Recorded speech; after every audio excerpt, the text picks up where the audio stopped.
మరి ఇక్కడ ఉన్నటువంటి గౌరవ పెద్దలకంతా నేను ఒకటే రిక్వెస్ట్ చేస్తా ఉన్నా, ఇన్ కేస్ మరి ఎలక్షన్స్ నిర్వహణకు మరి ప్రభుత్వం ముందుకెళ్తే మనం తీసుకోవాల్సిన అంశాలు ఏంటి, ఎలాంటి పరిస్థితుల్లో మనం ముందుకెళ్ళాలి అని చెప్పేసి మనం కూడా ఇక్కడ ఉన్న వాళ్ళ సూచనల ప్రకారం ముందుకెళ్ళాలి. నా ఉద్దేశంలో మరి ఇప్పుడే ఇట్లాంటి కార్యక్రమం ఏదైతే తీసుకున్నామో ఖచ్చితంగా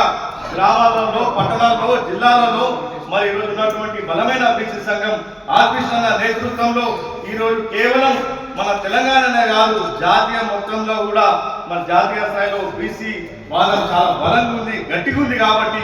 దానికి అనుగుణంగా మనం అంతా కూడా గ్రామాలలో కూడా ఒక యూనిట్లు ఏర్పడి, మరి పట్టణాలలో యూనిట్లు ఏర్పడి, జిల్లాలలో యూనిట్లు ఏర్పడి ఇప్పటి నుండే ఏదైతే గుజరాత్ సత్యమన్న నేతృత్వంలో బీసీల